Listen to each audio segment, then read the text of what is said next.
Hi, everybody. This is SAAD. As many of you know by now, I have become the central repository of all things woke. I receive an unimaginable number of messages, emails, communiques from people wishing to report on some insane reality that they face within their particular worlds. I just opened my Gmail account earlier today. I still have to go into my university account. I haven't been in it for a few days. And I was catching up on my emails, and I came across this article. Of course, I won't mention who the person is, which in itself is regrettable that we have to keep these things a secret as if we lived in North Korea or Yemen.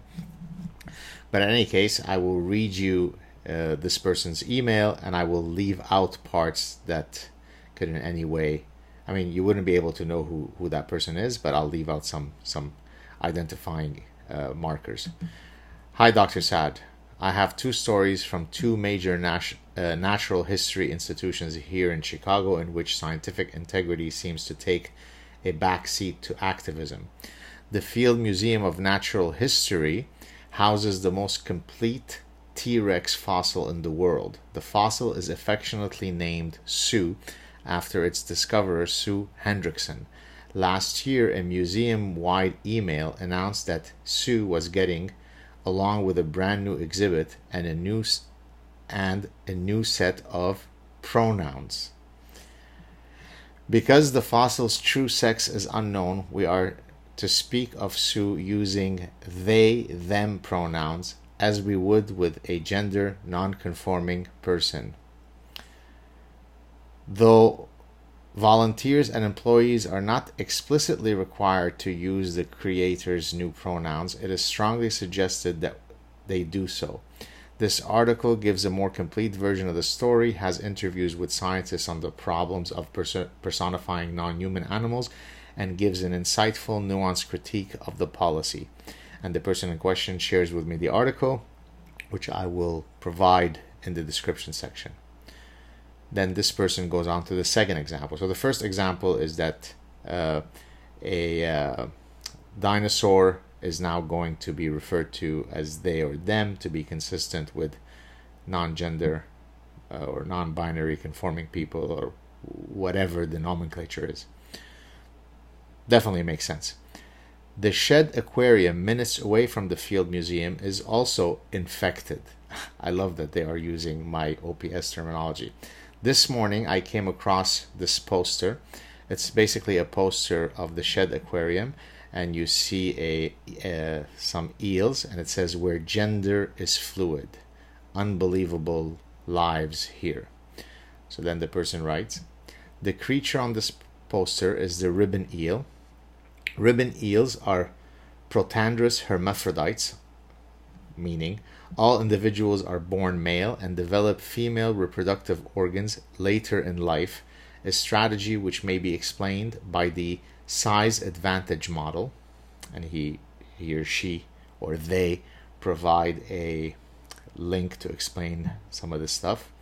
This is not gender fluidity, which refers to unfixed gender identification, which can, as Harvard let us know, change daily. I see somebody's been watching my Canadian Senate testimony. In ribbon eels, the male to female change is a one-way trip. Their gender does not change spontaneously and repeatedly. The other fish they share the reef with do not poll the ribbon eels every morning to see how they identify that day or hour or minute.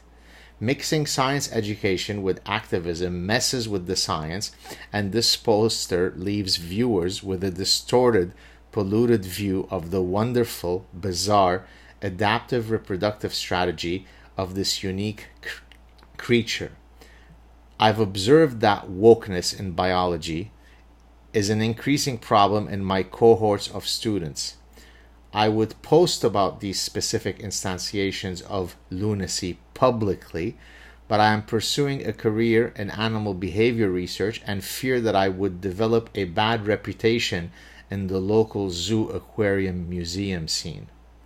This is happening in the 21st century in North America, in the United States. I can't read the next lines because it's identifying. Any advice you can offer would be greatly appreciated. If you are ever in Chicago, some nice offer, I won't read it. Thank you for your work, Dr. Saad. You help keep me sane. Regards. And then the sign name. So, an adaptive strategy that has very clear evolutionary adaptive benefits is now construed as a scientific demonstration of gender fluidity. That's the eel example. And Sue is the T-Rex is now used as a spokesperson for, or spokes, whatever the right term is, spokes otherkin for transgenderism and gender non-conforming, non-binary, and so on and so forth. Again, transgender people exist. Transgender people have the right to live free of all bigotry. They should have the exact same rights as everybody else. No one contests that. That doesn't mean that we should engage in a hysterical rewriting of science, of common sense, of reality to celebrate someone's unique personhood. As I explained in my Canadian Senate testimony a few years ago, when I warned about the slippery slope. There you have it, folks. From now on, please refer to Sue, the T-Rex dinosaur who died more than 65 million years ago, as they or them, because they might be offended. Slowly we inch. Rapidly we gallop.